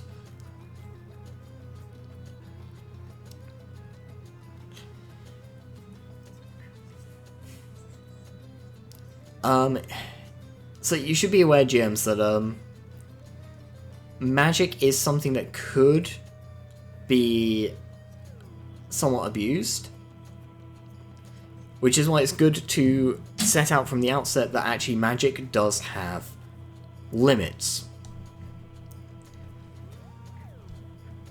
Do not worry about meta magic, it currently doesn't really exist. Do worry about the magic matrix.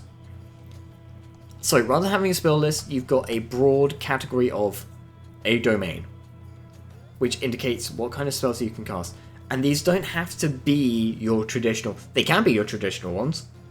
You know, they can be stuff like elements, they can be stuff like... They can be things like... It is geared around a specific kind of intention.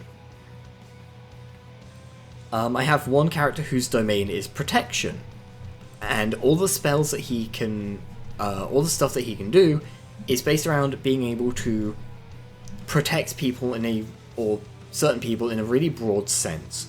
So, for example, he has a short-range teleport. because that helps him move around in combat, move around his allies to positions where he can better protect them. He has healing tied into that because it's a little post-protection kind of fixing things thing. He has the ability to make like energy shields and such.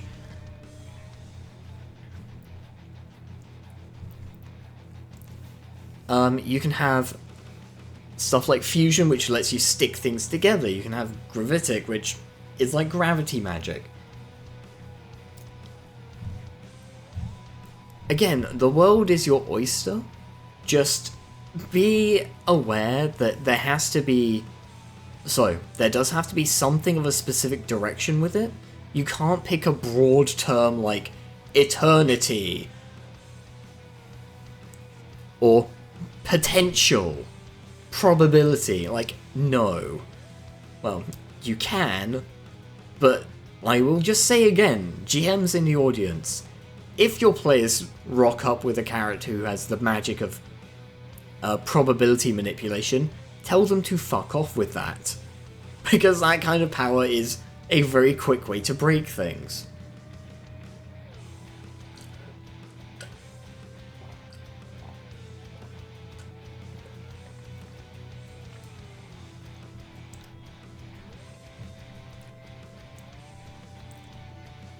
But, you'll see, again, player options are really the heart of the system. Because these are just some examples, and you've got everything from... Oh, I didn't put any of the elements in here. Oh, yes I did. Water. I did have a version of this that had air in. But, yeah. All sorts of weird stuff, like, you tell me another system that has awareness as a fucking magic domain. Demonology. Demonology. Summoning demons. Banishing demons. Huh? Could be fun. Could be fun. We don't know. Okay. So this is an optional rule. Magic tempo. The intention of this rule is to make sure that the mages in the audience aren't just sat back throwing spells at things all round. Or all game. Basically,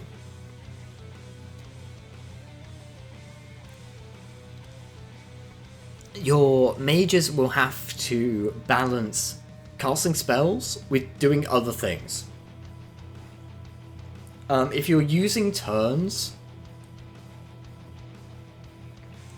this gets a bit easier to track, but it's fine if you're not using turns as well. It's just anytime that player does something, every time they do magic, they gain a tempo point.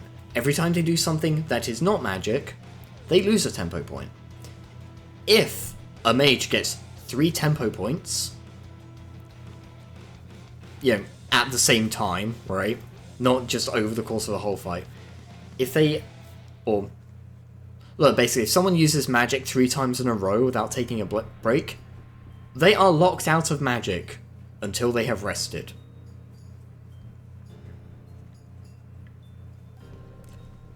They can keep doing stuff, that's fine, but no more magic until they rest for 10 minutes in the game. It's an optional rule, because some players will look at that and go, that is much too strict. Some people look at it and go, I just don't like the vibes of that rule, and both of those are completely valid criticisms to have of it. This is very much the most optional rule in the book, to the degree that I don't even use it myself as a common thing. But it's something, if I have a player that is magic based, that is just doing nothing but magic, yes, I know you're a wizard. I know that magic is kind of like the bread and butter of your thing, but I do expect you to contribute more to the game than just, I'm sitting back and throwing fireballs at things. You know, at the very least, you can be talking to NPCs, you can be contributing to the game in ways other than, I cast Fireball. Okay, the Magic Matrix. This is the last part of Magic, and basically, it is two pairs of it's two pairs of oppositions. Power and speed versus range and potential. These are two axes. So, the farther up you go on one, the farther down you go on the other. So, let's just go...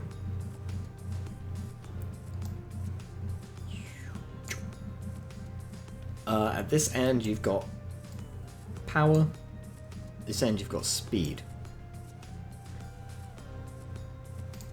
And you, my friend, are going to have to place yourself somewhere on this graph.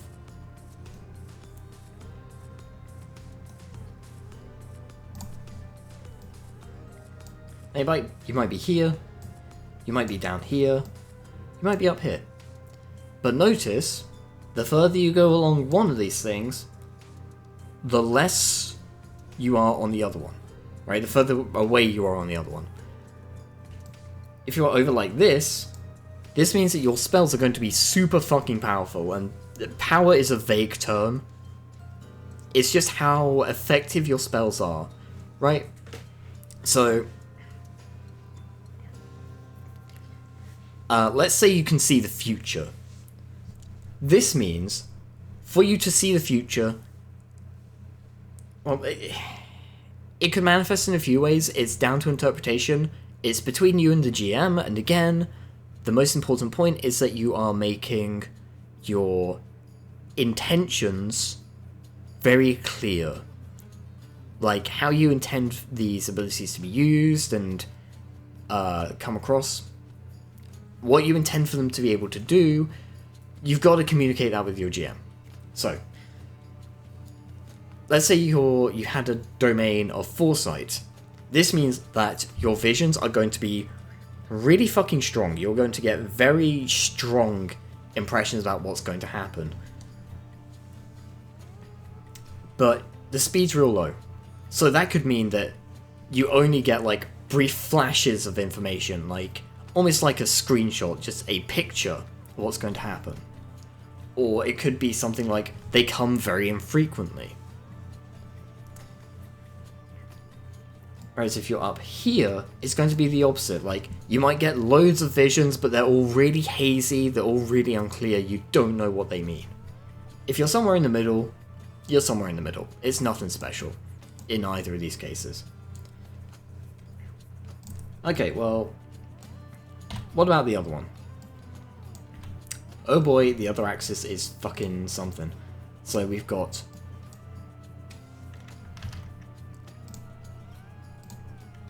we've got a range at this end. Little P in brackets as well. And then down here we have P... oh, because I've just put a P over there. So, this is potential versus range. You can figure out what range means. It's how far your spells can go, and let's talk about a more generic one. Let's talk about fire. So, if you're this end of having a domain of fire, this means you can probably throw fireballs a real long distance.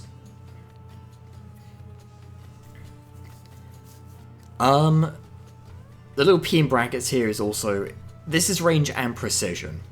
So this would mean, yeah, you can throw fireballs a real long distance, but you can also throw a fireball precisely enough to get it through a window and whack that guy between the eyes, before exploding in a hideous ball of flame. It's quite straightforward. I think you don't need more of an explanation on that. What about down here then? Well, potential. Let me read to you about potential. This indicates how creative you can get with your abilities. All domains use a bit of creativity, but some need it far more than others. A telepath probably doesn't need much potential, because typically speaking, a telepath does one thing, which is telepathy. You might throw in some telekinesis if you want to stretch things, but, you know, if someone wants to use the domain to do exactly one thing, they are not going to need potential. A broader domain, however, can do more with potential. So if you have a low potential fire mage, practically their options are limited. Controlling fire, maybe throwing fire. You'd hope so with a range like that. But you move it down here, well, their range is garbage now, maybe a couple of meters. But their potential is much bigger. This would be stuff like, oh, you can step into fire and use it as your own personal teleportation service. Or at least your own travel service. This would be stuff like, oh, I can alter the smoke that is coming from my fire.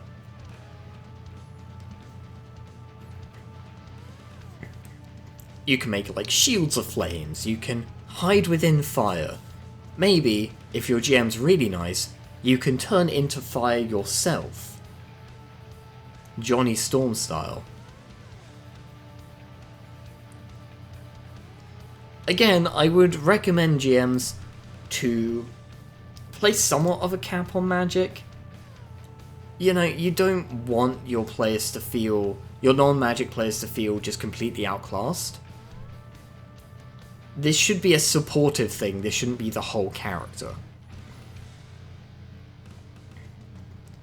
And again, both parties, I know it says the GM, but both parties should be sure that they are clear with the other party on what they expect that domain to be able to do.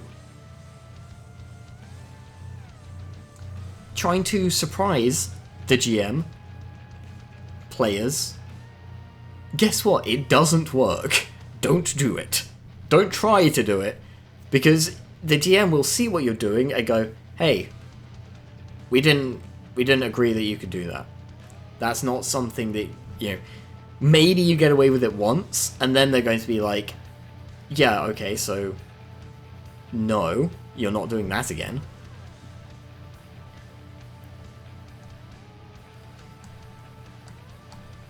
This is combat. We've talked about combat.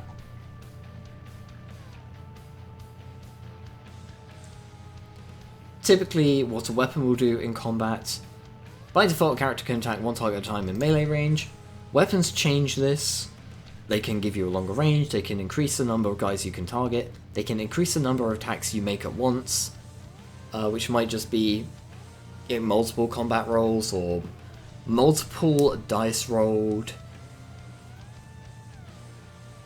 That's down to you and the DM. I would personally do multiple dice at the same time for multiple attacks at the same time, but hey ho.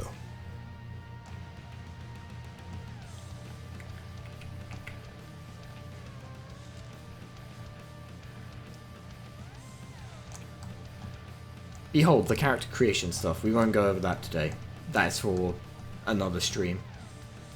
That's the skills list. Perception isn't on there, but it should be. That's something I will update with the next edition.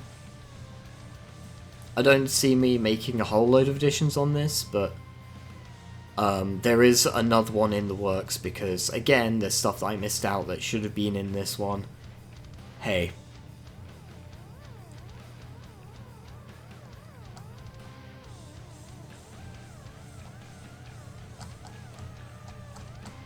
The last thing we'll talk about now is assumptions.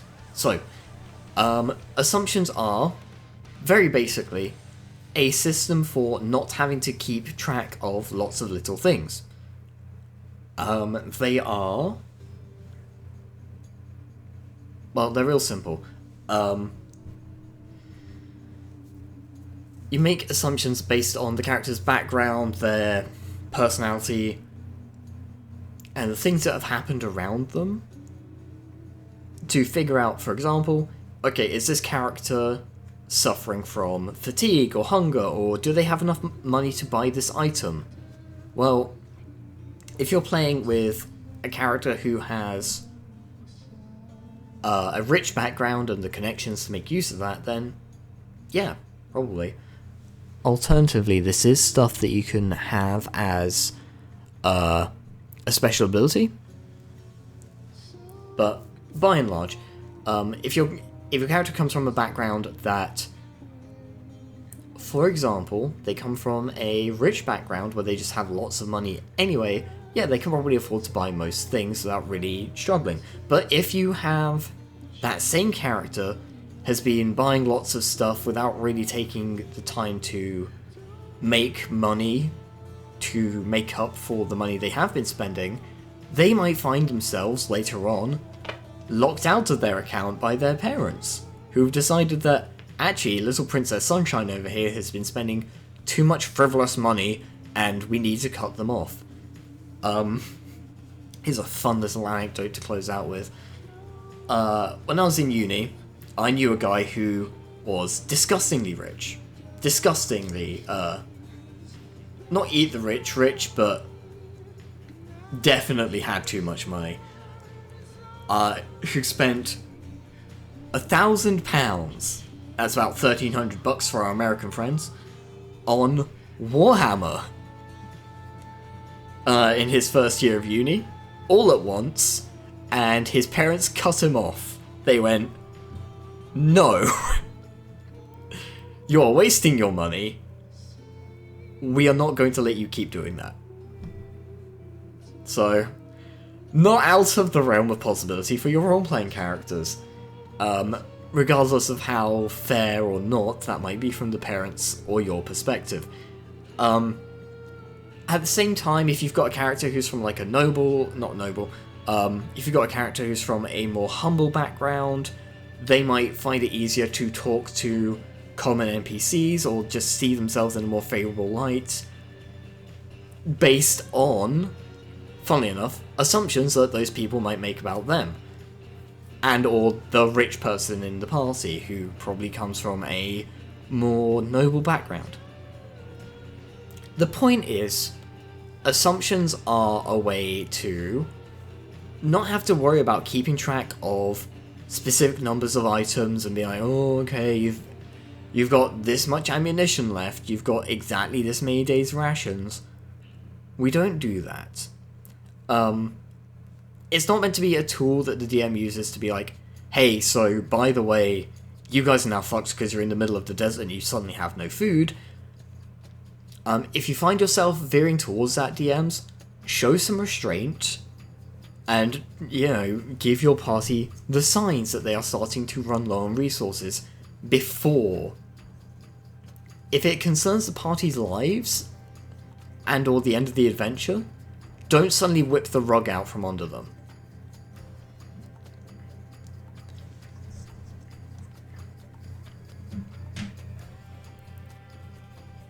But yeah, that's all that assumptions do. It's just, it is there to make the game flow more smoothly. The same way as having combat resolve effectively in the same way as any opposed role, any other, part of the game. It's to keep players active and invested in the role-playing in the moment, rather than looking at their sheets and suddenly having to do a maths problem, regardless of if that maths problem is more or less complicated than what is 2 minus 1.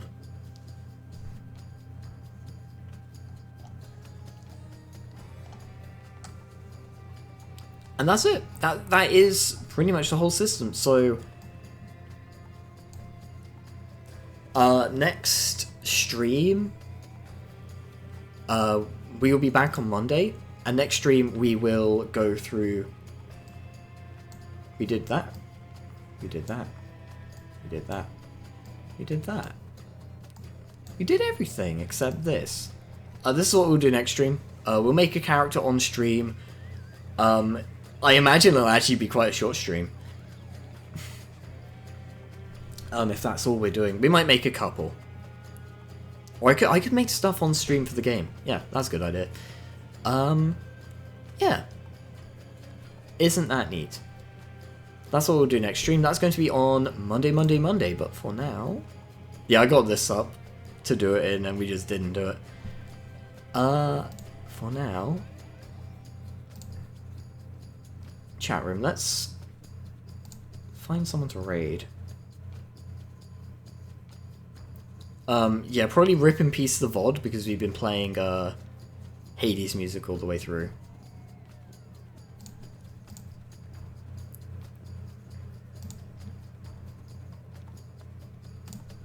That's really helpful. Thank you, Twitch. Right, who's around? Who lives?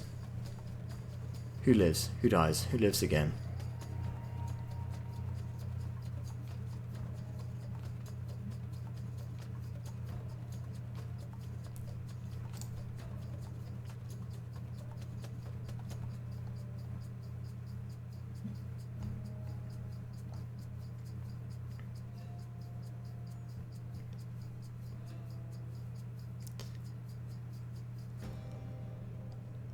Tell you what, Lord Yanni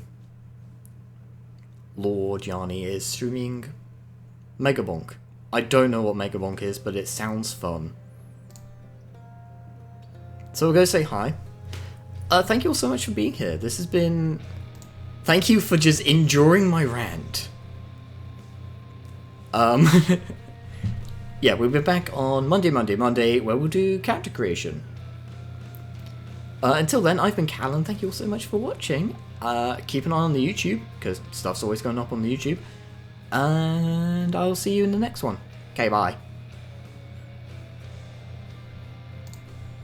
I say without leaving. Bye. Leave. Don't leave, don't leave. Wait, no, we gotta go raid. Don't leave, please. I don't want to look bad in front of my senpai.